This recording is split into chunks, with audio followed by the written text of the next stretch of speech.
Talking about about the 8 Ramayana precepts, about considering taking it monthly or twice a month. Ale, okay. Yeah, continue. It's a very good thing, actually. It's good to take them.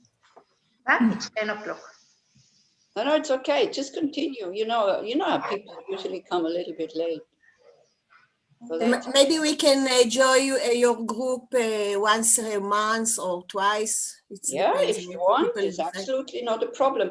But Leora Price said she couldn't find the link this morning on the website. Yes. This is Leora Price. Maybe others did better. well, anyway, Leora Kenneth was there, and also Hagar also was there. Can you send us the date next month? Yeah, well, the next for the full moon and maybe the beginning of the new moon. The full moon and the new moon, it's usual, and the four wheel turning days, which is will be next Saturday, for example. Also. Do you do anything for the Dakini day, Losang? Yeah, we do Lama Chopa. Lama Chopa. At 5 o'clock in the evening, and it's 7 o'clock your side, and we do it in English because sometimes Tommy Horowitz and Irit are joining. So we do chanting in Tibetan, but then the Lamrim prayer and all this we do in English. And on the 10th, like Guru Rinpoche Day, we do in German.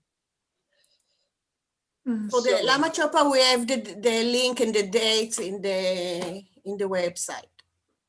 Okay, so this can be every month. We can do in English, Tibetan and English. And then if none of you is joining, then we just switch to German. It doesn't matter. Yeah, but you can. So maybe we can publish it, and maybe people will join us. Yeah, well, I mean, you will have to publish it because otherwise, how can they know? How can they know? I don't think they will. They will go and look at our website, our Swiss website. I don't think so. Okay. I'd love to join next time, but I don't know. I didn't find the link also today. Oh, okay. זה נמצא, I say ניבו, זה נמצא במה חדש. במה חדש יש שם את הקישור ויש שני תאריכים הבאים. של למה צ'ופה, כן. כן, של למה צ'ופה. למה צ'ופה? בדרך זה כן, אבל מה שמשנה היה כאילו להיום, זה הקישור היה, זה הקישור שלה. בתוך למה צ'ופה. למה צ'ופה או 8 מעיינה פריסט. במה חדש זה אותו קישור, רק צריך את התאריכים. כן, לא הצלחתי למצוא ולהיכנס בגלל שלא היה. תודה, ננסה פעם הבאה.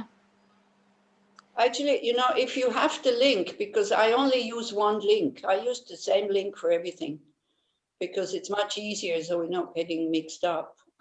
So once you have the link, you just click on it. What you also can put is like the website from here from Bern. So then there you can find all the links also, for example.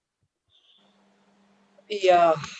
Okay. So maybe I put the link now so people can keep it. Yeah. So you can keep it as you say. Then yes. You have it. Then you just need to know when it's happening. So this you can find on our website. We do pujas and we do things and we do. Maybe you can give us your website. Yeah, I can. Long bmt.ch.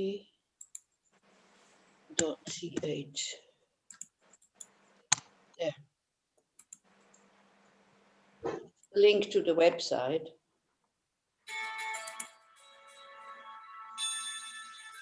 Okay. Okay, so how is everybody? Are you doing okay? More or less? Good. Good, okay. I need to close this there. Okay, do you remember the homework that you had to do? Did anybody do it? So Okay, great. So I see people already smiling about the homework, you know. So this is what we should do from time to time, because the thing is, you know, we really have to learn to take good care of our mind and to recognize the things that make us happy, even if it's just worldly things, no, you know, and even to use these worldly things maybe just as a therapy when we are not well, you know, not to use them as a final goal to have a lot of pleasures and all this, but to use them a little bit like a therapy in order for the mind to come up and then to be able to practice. Because the thing is, if you are not happy about yourself and you know, it's very, very difficult to practice. It's even very difficult to practice mindfulness or awareness because you don't want to look. We don't want to look what's going on inside. And especially if you have no methods to transform it also, again, it becomes very difficult. So the whole thing about Buddhism, spiritual practice, Tibetan Buddhism, you know, sometimes it's for the Western mind, it's just too harsh. It's too, you know, we with our low self-esteem and all this, and wanting to be perfect and then judging ourselves and all this, it can be totally counterproductive. Yeah, instead of building us up, instead of having more joy in your life, already in this worldly life, you know, we don't have to wait. Somebody is breathing very hard there. Who is that? So, you know, we don't have to wait until we're Buddhas in order to have joy. It is so important. Yeah, we underestimate, I think, the power of joy sometimes. But then, of course, when you see what's going on in the world, we go like, oh, you know, how can you be joyful?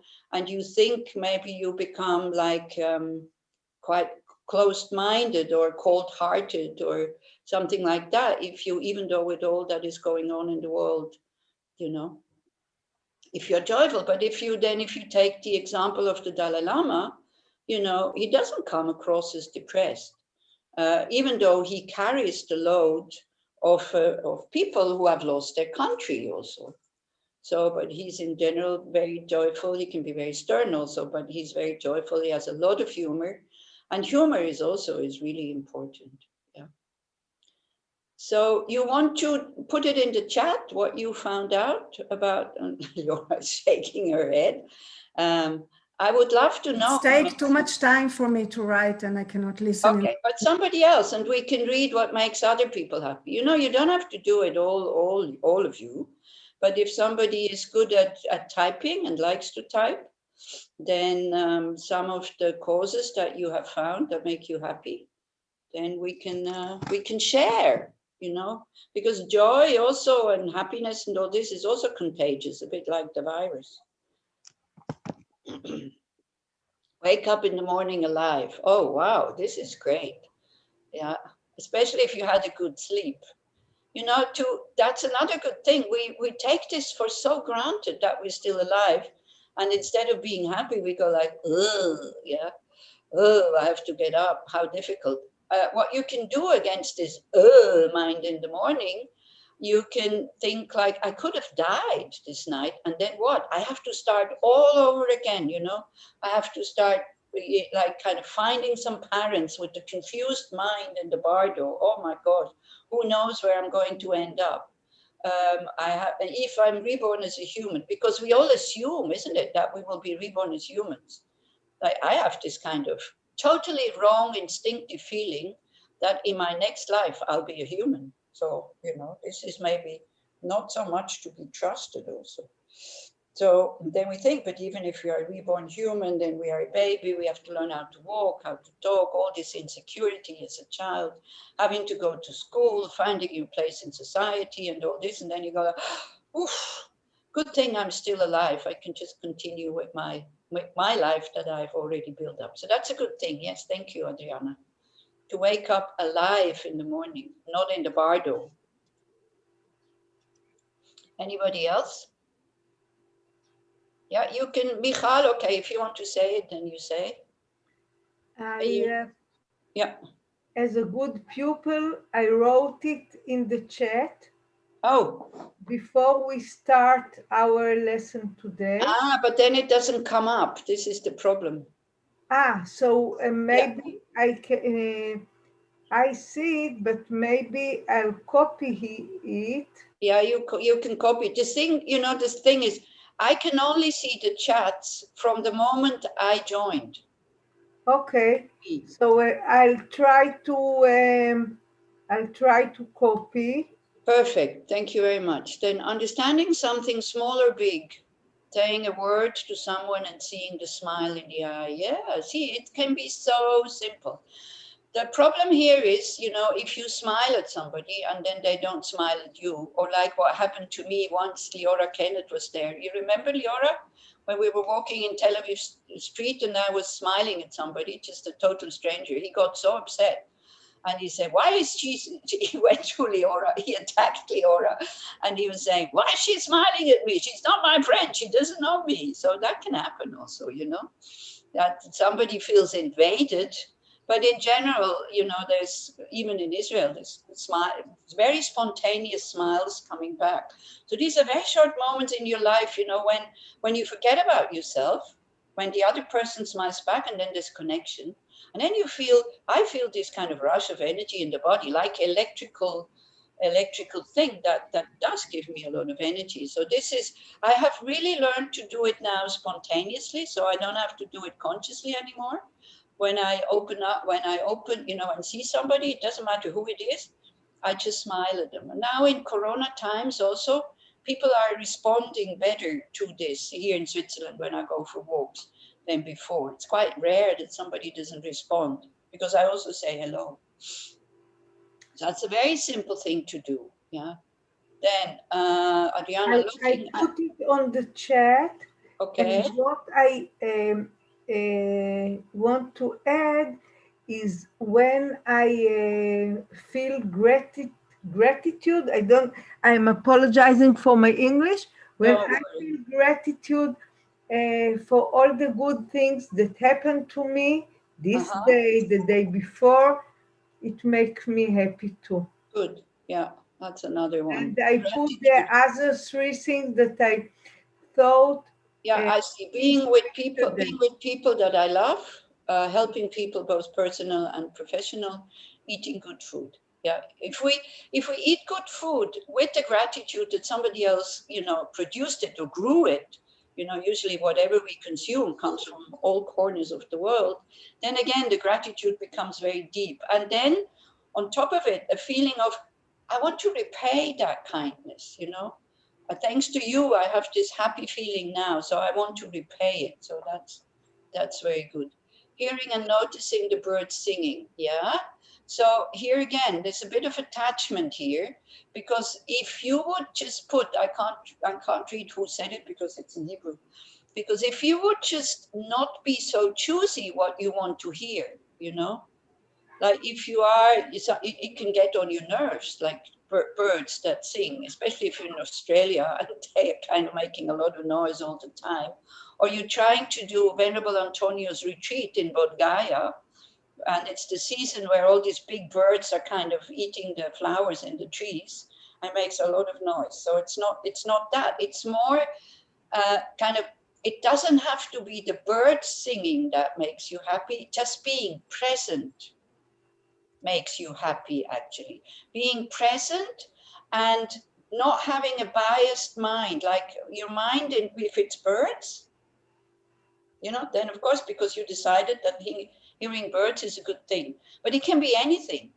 You know, it can be, for example, you hear a sound and you go like, oh, I can hear, because we could lose our hearing, for example.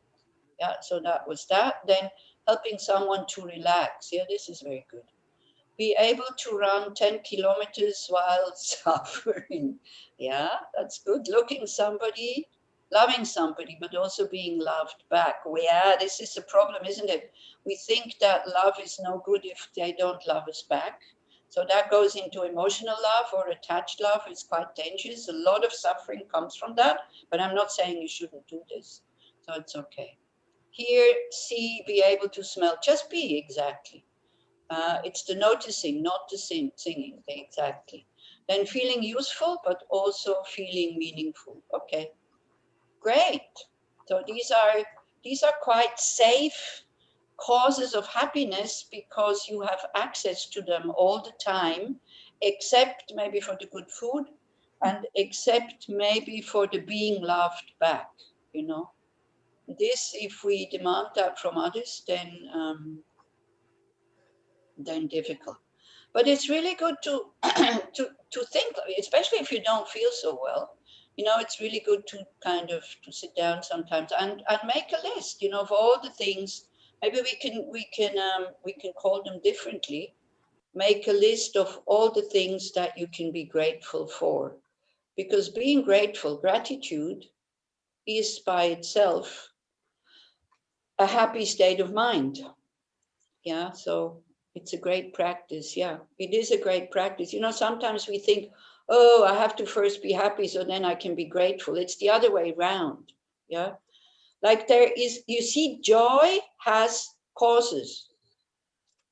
Joy doesn't just come like this, okay? Unless your mind is really calm and really open, then it's part of the mind. But the spiritual joy that one talks about, or the joy that you talk about in scriptures, prithvi, is like it has the cause, for example, of ethical conduct, you know, a conscious ethical conduct, like not harming anybody, very consciously. You could, but you don't. That brings a lot of joy. This is why also, I tell you really, since we have started taking these precepts consciously, like twice a month, these days become very, very special and very, very joyful. I don't know where the joy comes from, but it's just there because of this keeping ethical conduct. Yeah, so I'm very grateful for those people who ask me to do it regularly, even though they don't appear anymore, but that's okay because I am there. So ethical conduct is a cause for joy, a cause for happiness, but not being forced into it, you know, not harming others because you think, oh, you're too afraid to do it, or because you're feeling forced of doing it, not because of that, but because you want to be non-harming. Then generosity is also creates a cause for joy. Of course, humor, you know, not taking yourself too seriously. Yeah, because when you become kind of a little bit relaxed about how and what you should be, then humor can arise, and out of this humor then comes joy. Playing piano makes me happy. Yeah, if maybe you, maybe not others in your house, I'm not sure. You know, yeah, when we have skills, yeah, when we have skills that are quite difficult and where we have to let go also of wanting to control. Yeah, this is also dancing, painting, playing an instrument. If it flows, yeah, then the happiness comes, and it's the same as with the birds singing. It's the being present that makes you happy. It's not, you know, if you would ask me to play the piano, it definitely would make me happy. I don't know how to play the piano. So that's what I mean. But when we, you know, it can also be arrogant, so you have to be a little bit careful. But in general, with these skills, especially dancing, playing an instrument, where you forget about yourself, and then all of a sudden it starts to flow, then also those are moments of happiness. Laughing with my kids makes me happy. Yes, that's wonderful. This is really laughter, humor, you know. And we don't have to be so dead serious, even if you are Dharma practitioners, because it opens up the energy channels. It's good for the body, it's good for the mind, and like that. Great. So what was I saying? Oh, ethical conduct, generosity, humor, kindness, bodhicitta. You know, if you, and we come to bodhicitta this morning. So if you decide that you want to become a Buddha for the benefit of all sentient beings, I mean, how can you say your life is not meaningful? Yeah. And it's such a noble mind, even though, and I have to warn you, you know, even though it will take a long time until we have bodhicitta. It's a really, really, really high goal. You know, the Buddhahood is higher, that's true. But just to have this mind, I mean, please, please, please do not underestimate it. And when we come to this now today, I'm always a bit reluctant to talk about bodhicitta to people who haven't, who are not so familiar with the Buddhist path, because it can very quickly totally increase your neuroses about, I am no good, I'm very selfish, I'm a bad person, this is terrible, look at me, I'm such a disaster. And the teachings on bodhicitta can totally increase that. It can totally go in the wrong direction. So the teachings on bodhicitta, they can be medicine, but they can also be poison if you kind of touch them at the wrong end. Yeah. Okay, so having said this, so having warned you, so then we will do the refuge, and we will do not just the recitation of the refuge, but we will do the meditation on refuge. Because taking refuge is a reflection, is a meditation. What is meditation for? Getting into my writing brings me to the here and now. Yeah, exactly. So this is the magic word, isn't it? Being here and now with a stable, open heart, no matter what happens. So that is what we have to learn, to be here and now and keep our hearts open without rejection and without grasping at it. And that's the secret, and that's difficult. To go with the flow, because being here and now is very easy when we do things that we like to do. But being here and now, when there's painful feelings, when we don't get what we want, then we want to reject and we want to distract ourselves. But the happiness of being here in the here and now can come with painful feelings as well, if you open up towards them and you don't reject them. And this is maybe what I wanted to mention then also when we talk about bodhicitta, this whole thing about self-compassion, which really comes at the beginning before you start to put others' happiness before your own. So, your ego, you can calm down your ego when it says, be careful. It's like, yes, it's true, be careful, but with wisdom and with compassion, also for yourself, then we can really go into the adventure of creating the mind of enlightenment, wanting to become a Buddha, to be of benefit to all sentient beings. Okay, but first we take refuge. Where is it? Here. Can you see the text? Yes. Yes, yes. Okay, thank you. Then, okay, so we can do in Hebrew again, and Tommy will read it. Then afterwards, but we do a short, we try to transform the mind into refuge. So one of the things that we need to do without getting depressed, it's really helpful to feel like as if we are the patient, like that we have something that is, that we are, that our mind is not in such as a good state as it could be. I don't want to make it too drastic. Yeah. You see, the mind of a fully awakened being never ever has any thought of harming somebody, only wants to help. And that would be normal. That is natural. All the rest is learned.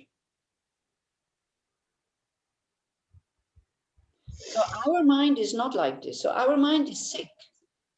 And with the sick mind, we project things outside that are not there. We are not in the here. We are not in touch with reality. Yeah, we're distorting reality. We're making a cognitive mistake, thinking that I and others are separate. We don't see the connection. And we don't see how dependent we are on others. And we don't see that we all belong to the same race or to the same kind. We don't see that. We all want to be happy. Nobody wants to suffer. That is the race of all of all beings, not just human beings. We don't see it. So a Buddha would see it. A Buddha would see everybody as his family, and a good family, a harmonious family. That's an enlightened being. So we see ourselves, I am not quite there, but I want to get there. You know, like when you go and see a doctor, you know that something is wrong with you, you know it. You don't have to get depressed about it. It's not pleasant, but you don't have to get depressed. So you know it. And then you seek help. Where do you seek help? In somebody that you think that they know what's wrong with you and that they can give you a remedy. So the Buddha is the one who knows what is wrong with us because he's had the same sickness. He also was a human being at one point. So he becomes like the doctor. The Dharma, that would be the medicine. But we have to swallow this medicine. And the more we know that we need it, even though it's bitter, even though it doesn't taste good, you see, because spiritual practice can be quite painful. Yeah. When we know that we are sick and we want to get healthy, we swallow that medicine. We're not caring so much whether it's good tasting or bad tasting. And then the Sangha are all the people around us who are maybe a little bit more advanced on this path or the same way, and also want, you know, the other patients who have the same sickness, but who can help us and can support us and we can share. Yeah. So this would be a good way of taking refuge. Putting the mind in a safe direction. I want to be free from being under the control of negative emotions. That is my sickness. And I find that the Buddha, Dharma, and Sangha, they will help me to get there. Then, the reason why. I am just one person. And instinctively, I always work for the happiness of myself or the few people that I choose that are worthy to get my interest. My family or my friends. All the rest, I don't really care. So I want to change that also. Because I've had so many lifetimes. I've had contact with so many beings. So I want to become healthy. I want to become like the Dr. Buddha, so I can show all these other beings also how to live their lives with joy and ease and to be liberated from being under the control of negative emotions. I know this will last a long time. I know that the cure is difficult. I know that I need to be patient with myself. I know it's a very high goal, but I will never give up to go in that direction. So try to experience that kind of mind state. Determination, courage, patience, connection with others, being grateful that we have these methods and medicines. When this is present, then you say these words. And Tommy, so please, can we do it in Hebrew? בבודה, בדרמה ובקהילה העילאית אבקש מקלט עד להערה באמצעות המצבורים שיצרתי על ידי הקשבה לדרמה להשיג בודהיות כדי להועיל ליצורים הנודדים. בבודה, בדרמה ובקהילה העילאית אבקש מקלט עד להערה באמצעות המצבורים שיצרתי על ידי הקשבה לדרמה להשיג בודהיות כדי להועיל ליצורים הנודדים. בבודה, בדרמה ובקהילה העילאית אבקש מקלט עד להערה באמצעות המצבורים שיצרתי על ידי הקשבה לדרמה להשיג בודהיות כדי להועיל ליצורים הנודדים. Okay, then to strengthen that mind of bodhicitta, like for the benefit of others, we're taking refuge for the benefit of others, then to strengthen that mind, the four immeasurable thoughts. Oops, sorry. So we have them here. Okay, so you can pause a little bit after each line so people can develop the mind of love, which means one is happy when somebody else is happy, works for that goal. Then one is how to say, pushed, one wants to move, one wants to help somebody who is suffering. So that's the mind of compassion. Then As we said yesterday, what Leora Price said, when Gachin Rinpoche says we don't have to worry, everybody at one point will become a Buddha. It will just take a long time because Buddha nature, we can never lose it. Nobody can lose it. It is just covered. So it's the mind of joy, and then the mind of equanimity, being free from attachment and anger. So this is what we need to work at, so that we see first, we see our biases. You know, we all think that we're not racist. That is totally wrong. Yeah. So like that. Okay, Tommy.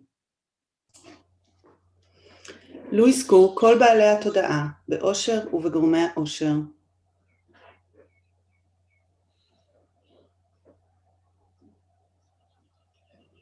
לו ייפרדו כל בעלי התודעה מסבל ומגורמי הסבל.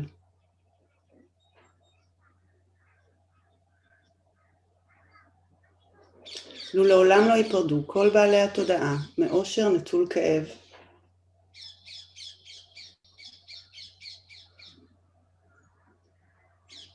לו יפתחו כל בעלי התודעה את מידת ההשתוות ללא משוא הפנים של היקשרות ושל סלידה.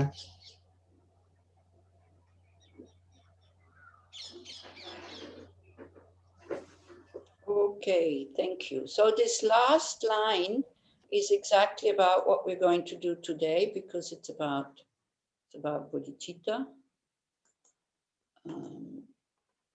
You can't see it yet, can you? I think. Now, yeah? Can you see this lovely person, Jetsun Drakpa Gyaltsen? Yes. So this morning we just take his commentary because we don't have so much time. And so we just read it, but we repeat what we did yesterday. So homage, O Master, with all your kindness, Yidam deity, with your compassion. In you I take refuge from the depth of my heart. Grant me your blessings, I pray. So then his promise to compose. Behavior that goes against the Dharma must be stopped. And so in order to practice the Dharma correctly, here is the instruction on parting from the 4 attachments, which now I shall offer to your ears. If you are attached to this life, you're not a true spiritual practitioner. If you are attached to samsara, you have no renunciation. If you are attached to your own self-interest, you have no bodhicitta. If there is grasping, you do not have the view. The first step is to relinquish attachment to this life. Discipline, study, reflection, and meditation, undertaken for the sake of just this life, give them all up, for they are not the Dharma. To begin with, to practice discipline is to possess the cause for reaching higher realms, the stairway to liberation, and the remedy that eliminates suffering. Without discipline, nothing is possible. But if it is observed out of attachment to this life, you have the root cause of the 8 worldly concerns. You criticize those with poor conduct. You are envious of the truly disciplined. It turns your own discipline into mere hypocrisy, and it sows the seed of birth in the lower realms. So give up this fake and fabricated discipline. A person who pursues study and reflection possesses the wealth of acquiring all knowledge, holds a torch that dispels ignorance, knows the path on which to lead living beings, and has got the seed of the Dharmakaya. Study and reflection, then, are indispensable, but those who pursue them out of attachment to this life possess instead the riches of pride and arrogance, scorn for those of lesser learning and contemplation, and envy for all who accomplish genuine study and reflection. Forever seeking disciples and wealth, they own the root cause for reaching the lower realms. So give up study and reflection motivated by the 8 worldly concerns. Then all those who train in meditation possess the remedy for negative emotions, the basis for accomplishing the path to liberation, the wealth of realizing the natural state, and the seed for attaining Buddhahood. Meditation then is indispensable, but those who meditate with only this life in mind find busyness and entertainment even in seclusion, turn their meditation practice into meaningless talk, disparage those who truly study and reflect, and are jealous of other meditators, while their own practice is pure distraction.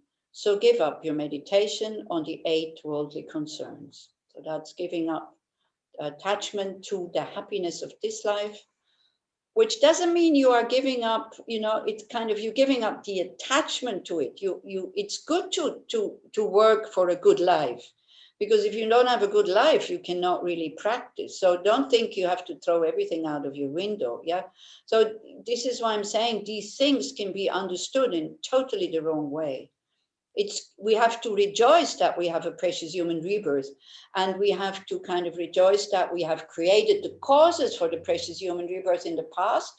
And by having this precious human rebirth, we can again create the causes for a good rebirth in the future. Yeah, so don't throw anything out. What we throw out is the attachment. Yeah, what we throw out is to kind of our wrong views of I am happy because I'm playing the piano. This is kind of a little bit a wrong view, because we think that playing the piano is creating happiness. But if you have your fingers that are hurting and you have to play the piano, it will not create happiness. You see, it's this, most of the things you mentioned are conditions for happiness, but they're not causes. Causes for happiness is ethical conduct in the past. Yeah, not harming others. These are the real causes. All the rest is just conditions, and they're changeable. Yeah, whereas ethical conduct will always give you a happy feeling in the future, maybe not in the present even, because karma doesn't ripen so quickly. So what you give up is thinking that, oh, I can only be happy if I have this, this, this, this, and this. And I'll be totally unhappy if I don't have this, this, this, and this. And if I have the opposite, I'll be even more unhappy. This is being attached to these 8 worldly concerns. These kind of views that I can only be happy when I have this. Yeah, this is why I made you do this exercise. To see what we are usually mentioning are not causes for happiness, they're just conditions. And the conditions, sometimes yes, and sometimes no. That's not a cause, because a cause is definite. If the cause is positive, it will give you a definite feeling. Whereas all these other things, yeah, except for being present and being accepting what is present, yeah, all these other things are interchangeable. So we're giving up these views. So then by giving up the view, it's not the action or the condition that makes me happy. We look for a deeper reason to be happy, which means open heart, relaxed mind, being concerned about others, these kind of things. But not emotionally concerned, because then it goes into attachment, and we suffer too much when they suffer. As we were talking about daughters and, being concerned about the world, what will happen to my children, it's too much. It's too much emotion, and it's very narrow because it's just my children. But again, keep the concern for your children, of course, but give up the attachment to them. Okay, so then we want to get out of samsara altogether. So even a human rebirth is not good enough. In order to attain nirvana beyond all sorrow, abandon attachment to the 3 realms of samsara. And in order to relinquish attachment to the 3 realms, reflect on the faults of samsaric existence. That's what we did yesterday afternoon. Not pleasant, but it's good to do it again and again and again and again. My dissatisfied mind, my uncertain situation, my being alone in this whole process. I have to figure it out alone. The Buddha cannot pull me out of there. What else do we have? If I'm reborn again and again and again, I have to die again and again and again. Very often, most of the time, I am together with what I don't like, or I don't have what I like, or I lose things that I'm attached to. I'm getting older. It's not such a nice process. I'm losing my capacities. Then I have to die. Then I have to be reborn again and again and again. Now, it's not to make you depressed. It's actually to make you relaxed, to see that this is normal. Because the moment we understand it's normal and everybody has to go through it, we're not fighting against it anymore, against the conditions. We're fighting against the causes. What is causing this? And we know what is causing this. The causes for the suffering is our wrong views and our negative emotions who create the karma. Yeah, so karmic consequences are the causes for our suffering from actions that have been done with negative emotions or unhelpful emotions. So then we start to work with this instead of just the outside world. Again, it doesn't mean you don't clean your house and you don't move when you feel uncomfortable. You know, be reasonable. The Buddhist way is the middle way, like not too much comfort, but also not too much kind of totally immersed in asceticism. Yeah, they say, oh, I'm a Buddhist now. I don't have to shower anymore because I learned to accept myself the way I am with all the smell and you know the long nails and all the dirt and all this. It's not like this. You need to take good care of yourself. Yeah. So first there's the suffering upon suffering, which is the suffering of the 3 lower realms. Contemplate this deeply and you will break out in goose pimples. If it actually befalls you, it will be beyond your power to endure. But by failing to practice the virtue of restraint, like from restraint of harming others, not giving in to our negative emotions, you keep on tilling the fields of the lower realms. Tilling means like working on them. And there, wherever you find yourself, how dreadful it will be. Then contemplate the suffering of change and how you can fall from higher to lower realms. How Indra, Lord of Gods, can be reborn as an ordinary mortal. The sun and moon can turn dark. And the emperor of the world can be reborn as a humble servant. Such examples are to be trusted as they come from the scriptures. Yet they are hard for ordinary beings to comprehend. You know, as I'm saying, I have a feeling, oh, I will be human the next time round. It's not based on reality, this whole thing. So just look then with your own eyes at the changes amongst humans. The wealthy turn into beggars, the powerful grow weak. Out of many people, only one survives, and so on, beyond our minds' imagining. To contemplate the suffering of conditioning, see how there is never an end of things to do, and suffering is found among the many and the few, among the well-off and the starving alike. Our whole human life is spent preparing, and in the midst of our preparing, we are swept away by death. But not even in death is there any end to preparation. And once again, we begin making ready for the next life. How perverse they are who keep clinging to this heap of misery that is samsara. When free from such attachment, there is nirvana. And in nirvana, the attainment of lasting bliss, I sing my realization, freedom from attachment to this life and samsara. Okay, so here we want to get out of this. Samsara is not a place. Samsara is a state where we are taking on the 5 contaminated aggregates because we are under the control of negative emotions and karma again and again and again and again. There was a movie which was called Groundhog Day. Or something like that. Can you remember? Where he has to relive the same day again and again and again and again until he gets the lesson. I think it's with Tom Hanks, if I remember well. So that's what we're doing, you know, sometimes high, sometimes low, sometimes happy life, sometimes unhappy life. And it's so changeable, this whole thing, even as a human, you know, maybe this month happy, next month unhappy. Well, next month, what do you mean, you know? Today happy, tomorrow unhappy, this hour happy, 2 minutes later unhappy. So this goes up and down. And it's very easy to be unhappy. And it's quite difficult to be happy, by the way. I don't know if you noticed. It's very easy to be stressed and frustrated. But to feel relaxed and open and spacious, wow, we have to work really hard to get there. Yeah, we have to work hard to let go of the stress and the frustration. We don't have to work anything to get frustrated and stressed. That is samsara. So we can either keep there and say, okay, that's normal. I have a samsaric mind. I have negative emotions. I have wrong views. So that's okay. And then we relax into that difficult situation. Yeah. And we let go of wanting it to be in a better way. And then we will be happier in samsara. Or we can say, hey, but wait a minute. You know, I don't like this. There's a way out of it. Let me get out of this. And then we relinquish or let go of attachment to samsara in general, like also to future good lives. Now, the next one is, but because we are so dependent on others, it's seen that it's not so noble for us to say, okay, goodbye, and we go into nirvana. And so one can choose.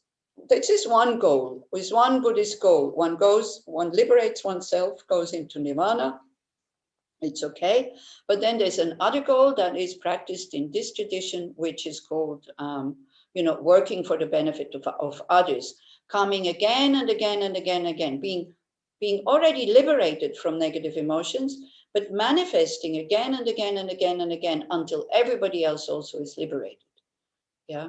So this is what is called bodhicitta, the mind that wants to become a Buddha, fully awakened, so that one has the capacity, the universal love and compassion for all sentient beings, and the wisdom, knowing how to guide these beings into that state. Yeah, so that's the next step.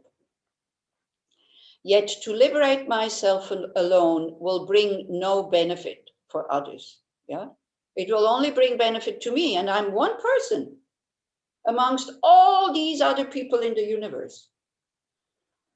For sentient beings of the three realms are all my fathers and mothers. So meaning we're one family. And so the idea here is that all the beings, everybody we meet, everybody we know, everybody we don't know, because we have had lives without beginning, at one point has been my kind father and my kind mother. And we know how as children, how dependent we are on the parents.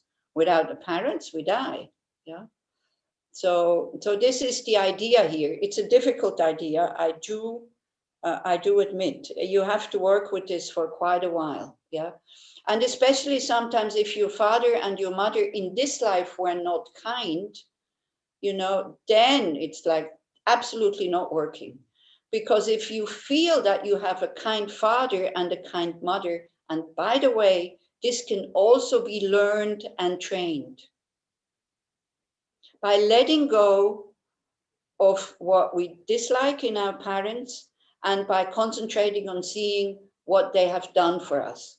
Do you realize when you have a moment of happiness that comes from playing the piano, hearing the birds, laughing with your children, whatever, that all the things that you mentioned, you have these moments of happiness because you have a body. Now, where does the body come from? Did you buy it in the Schuhfuchsal or in the super farm? It comes from our parents, and we forget. This is a gift that has been given to us, to our parents. Yeah. So of course I know that some parents are so distorted or so confused that they create a lot of suffering to their children, but not because they want, I don't think that anybody is making children and saying, ooh, I want children so I can really make them suffer. This is a totally sick mind. It's a totally confused mind. So but children are very demanding on their parents. Yeah, this is why, it's kind of difficult. This is why we have to consciously think about the kindness of our parents again and again and again and again. So whenever you have a happy moment of having a sense pleasure, then you go like, oh, thanks, mom and dad. Thanks to you, I have this body. And you can train the mind like this. And then the heart also opens up towards your parents, even though they are not so exactly what you wanted them to be. Children usually are it's very rare that somebody says, wow, I'm so happy that I had this mom. Like this 12-year-old girl who said, I'm so happy that my mom didn't die at my birth. So she's still with me. Yeah. So, I mean, you know, because she realizes how dependent she is on her mother. When we are grown up, we think we're not depending on them anymore. We still depend on them because without them, we wouldn't have a body. So again, you know, the ego mind, when it hears this, again, you know, we talked about wisdom mind and the ego mind.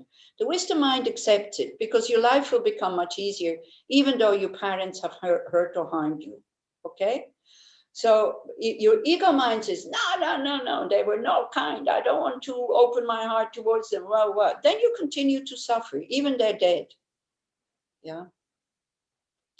Okay, so how disgusting to leave my parents in the thick of suffering while wishing and seeking for just my happiness alone. So this is why we say, you know, we want them also to be happy, yeah, not just to work for our own happiness. So may the suffering of all the three realms ripen upon me. May my merits be taken by sentient beings.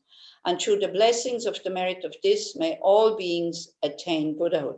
So one decides that one is wanting to go into nirvana in order to benefit all sentient beings, in order to lead everybody there. And maybe now, if you hear this for the first time, now you see how difficult that will be. You know, we're not even ready to give all beings kind of temporary happiness. Sometimes we even quite happy to destroy their happiness when we're not so kind and nice to them. And it comes as, what was it, Michal, I think, said yesterday, it comes as an instinct, isn't it? Somebody's nasty to me, the instinct is, I'm going to be nasty to them, and then we think it's right and all this. So this is a very, very high goal. And then when it says, you know, you let go of your self-interest, it's not completely true, because being interested in all others, you also have self-interest there, because you want to be well, to be able to be of benefit to them. So it doesn't mean you neglect yourself. This is a very, very important point. Yeah. And this is why sometimes for us Westerners, this practice of self-compassion is really important, because if you are very hard on yourself, you're not kind to yourself, and being kind to yourself and being compassionate to yourself, it doesn't mean that you let yourself do whatever the ego mind wants to do. Again, you know, there's a huge difference, because a kind mother doesn't allow the child to do things that the child will be harmed by that. Compassion and kindness can be very tough. Otherwise, it's attached love to say, oh no, I don't want to say no because my child will not love me anymore. It will make problems and this and that. Real love, real compassion for your children, you have the courage to take on the hardships that your children will rebel. And you still try to give them tools and methods so that they can be happy. And for those people who are parents, you know what I'm talking about. Yeah? You know what I'm talking about. For children, for our own children, we are able to do it. For the grandchildren, already less. Yeah? If I see grandparents, they're much more soft with the kids. And it's not always a good thing, actually. Because maybe there's more competition, because grandparents, they're 4. Yeah, whereas parents, there's only 2. So maybe this is one of the aspects, especially when you see the other grandparents, you know, they say yes all the time to the grandchildren, and you are quite strict. So then the kids say, oh, I don't want to go to this Safta anymore. She's too strict. Thank you very much. Whereas the mothers, you cannot exchange them. So maybe that's one of the reasons. But a good mother, a good father, they're not too strict, but they're also not too, you know, too permitting everything that they want. So in general, one, you know, again, creating bodhicitta. Well, I have 7 minutes left to explain what bodhicitta is. But anyway, you know, again, I hope you didn't have the illusion that you can do this and then you know all about it. I can kind of point out a little what it means, and then if you are interested, then you can study it, you know, because you have to hear this many times. But one thing that we have to see, and you can put it in the chat now, is like, You know, if I treat everybody as if they were my children, and you know that a mother can put, without suffering, can put the happiness, and the father also, sorry for the guys on the screen here. You know, in Switzerland, I usually just have women. So this is why I always talk about mother. You know, there's hardly any men who participate. So this is why. Let's say parents. What do you think would be the benefit if me, myself first, if I would see everybody as my children, treat them as if they were my children? What would be the benefit if everybody would start to accept that view? And what is the disadvantage? Because it also has disadvantages. So let's maybe first see the benefit of it. Yeah. So what do you think would be the benefit? You can write it in the chat. Much more love in the world. Much more love in the world. Exactly. Thank you. Or you can say, you can just open your mic and say.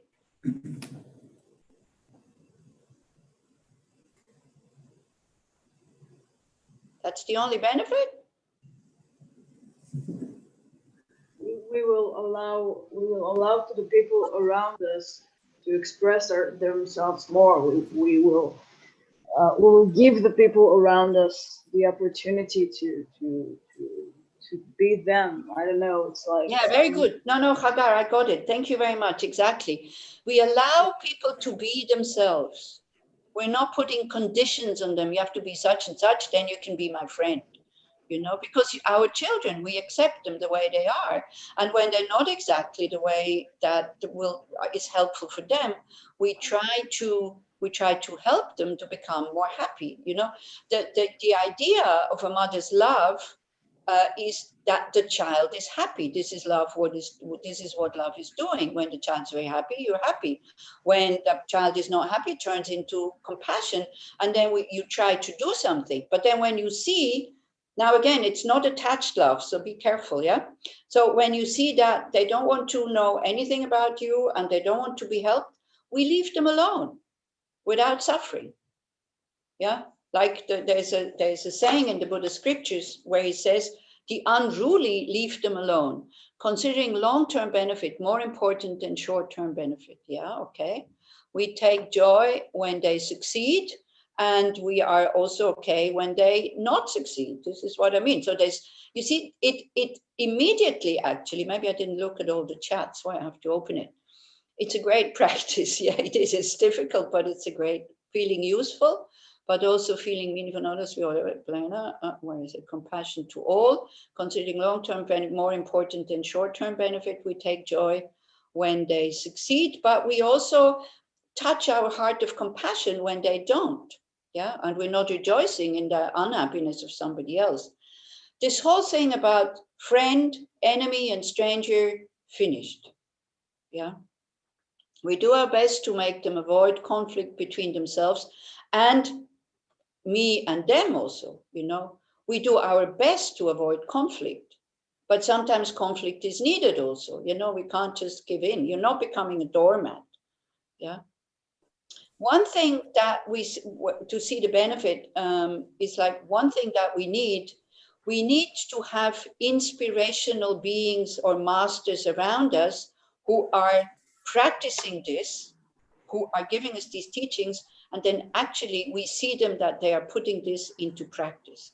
Like His Holiness the Dalai Lama, who has zero anger and hate for the Chinese army, who always talks about peace, who always talks about love, compassion, and wisdom, you know. But he also talks about if you can stop somebody from harming somebody else, you have to do so, but not with anger. Yeah. We practice equanimity. The best way to practice it. Equanimity will come by itself, you know, otherwise practicing equanimity is really, really difficult. But if we learn to see everybody as our children, because sometimes this is a little bit, it's a little bit confusing, because in order to arouse bodhicitta, you see everybody as your parents, in order to see the kindness that you have received. But because children's love for their parents is not as firm and as stable as the love for parents to their children, then when you start to practice bodhicitta, you turn it around, and then everybody becomes your child. Even grown-up children, you know. So this is why, because also because we can see, you know, parents are ready to give their lives for their children. Children not necessarily are ready to give their lives for the parents, because when we see, you know, my ex-boyfriend, when they got married and they had 2 boys, and now they just became grandparents, which is really lovely to see. When the kids were young, they never went out anymore. No movies, no, you know, like they were home every evening until the kids were about 16. Every evening, holiday, always together, you know. It has become a really, really nice family. So when we see, you know, for 16 or 18 years, yeah, maybe not 16, maybe 15, but still, you know, I was always surprised that they never went out again. They never left the kids alone. So when we see that, how for 16 years, they have renounced entertainment that they loved, concerts, movies, you know, going to shows and all this, we did together for quite a while until they had children. When you start to understand this, how much parents actually sacrifice for your happiness, then the gratitude comes, you know. But you cannot, please now, if you have small children, don't go around and say, you have to be grateful to me because I give up so much for me. This parents do sometimes, but with children, that doesn't work. Then the kids feel guilty, you know, so we can't do like this. Okay, so then when you start to practice bodhicitta, then you turn the whole thing around.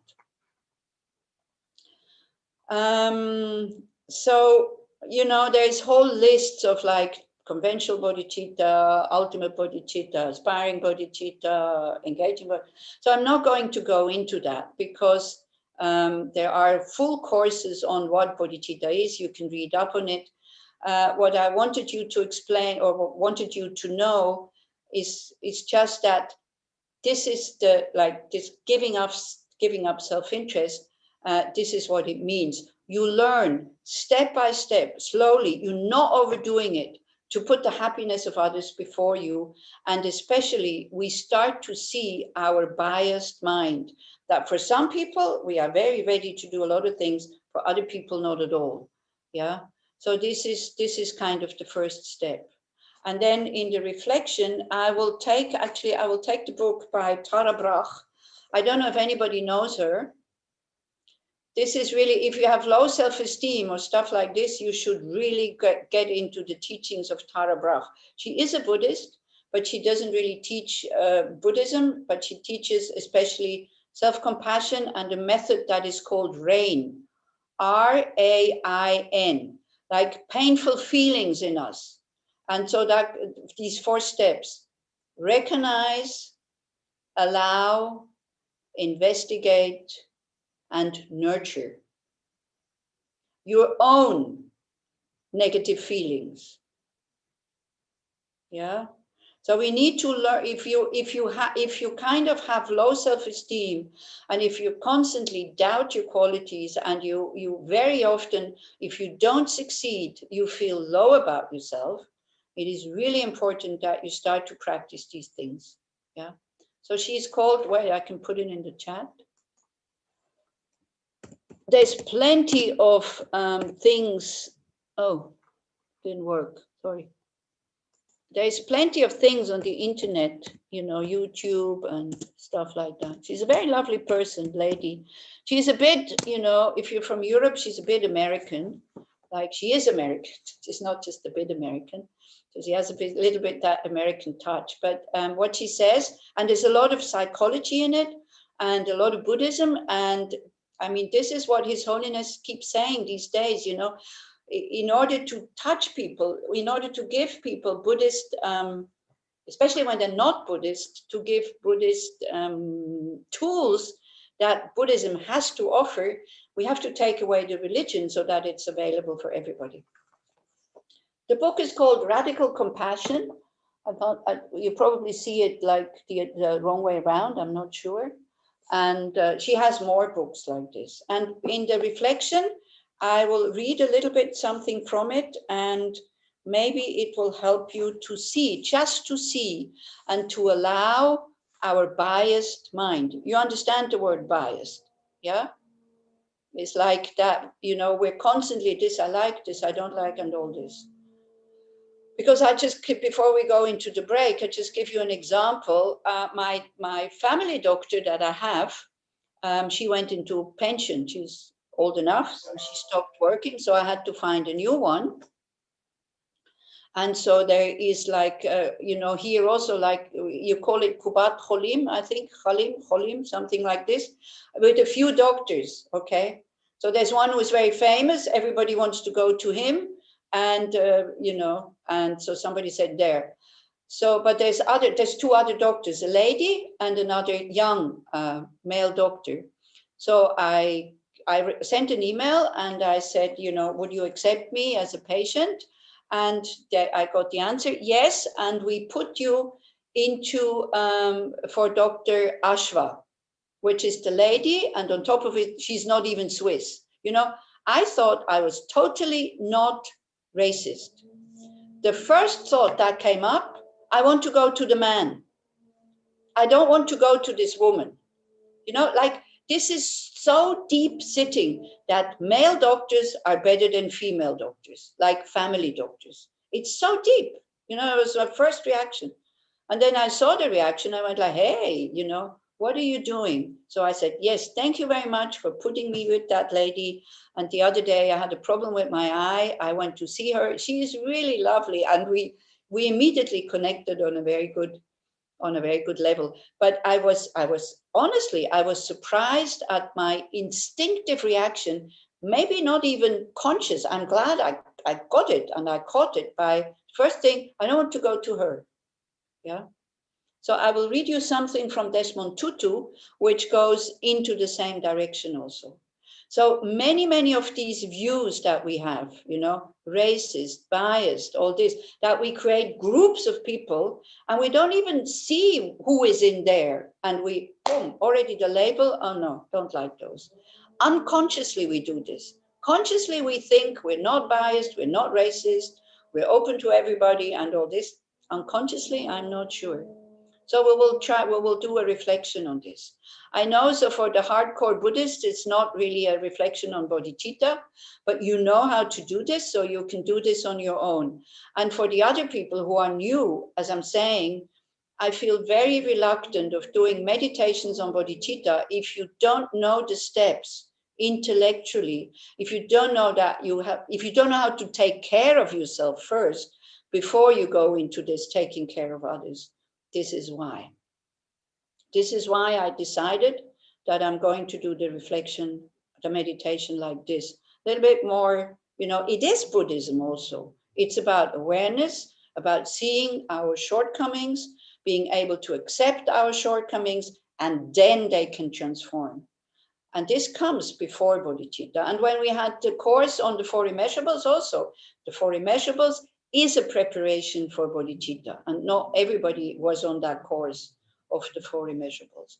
You know, sometimes we see bodhicitta is very inspiring, but we fail again and again and again and again. We see how far away we are from this bodhicitta mind, like instinctive bodhicitta mind. And then we start to doubt ourselves. And I think it's really a shame because why is it? Because we're not making the appropriate steps to go there. Yeah. We're not really meditating on the suffering properly, so we don't even have compassion for ourselves. We don't have this mind of renunciation. I want to get out of here. And then we have the illusion that we have it for others. And then, of course, it's not going to work. Yeah. I mean, the beauty of Buddhism is, you know, it's such a skillful and such an intelligent structure. But if we jump to the highest in that structure, it will not work. And it's a shame. And then we say, oh, it's too difficult. It doesn't work. Yeah. And we start to hate ourselves, or at least feel low about ourselves. So this is why. Okay. So oof, now again, I've gone 10 minutes over, so it's 10 past 11 your side. So we take a break, we'll take a break 15 minutes, and then we come back, and then I read you about a little bit about bodhicitta, but without calling it bodhicitta. Why it is, the reason why we can be, or human beings can be so cruel. A scientific explanation, psychological scientific explanation. So we start to understand a little bit better. Okay, and then we do the reflection on our biased mind. Okay. Thank you very much. Please, can you kindly write the name of the book which you show? Yes, Radical Compassion by Tara Brach. That's what it is, Radical Compassion, exactly. She's got many, many other books. It's very easy to understand, it's very helpful, and it's a good way, if you want to become a Buddhist, I think it's a good way to prepare for these quite radical methods of kind of getting rid of your ego mind, yeah? Because if you want to dismantle the ego, it has to feel comfortable before, We have to know what we are destroying, because we're not destroying ourselves, we're destroying our wrong view of who and what we are. Learning to love yourself and your world with, yeah. And the steps of rain are in that book, yeah? The steps of rain are in that book. Okay. The steps of rain are recognize, allow, investigate, and nurture. Yeah, thank you, Tomer. Okay, so we make a break, and I'll see you in 15 minutes. Thank you, Anila. Thank you, thank you. Thank you. See you. Yeah, Google her, exactly. You. Google her, there's so much of her.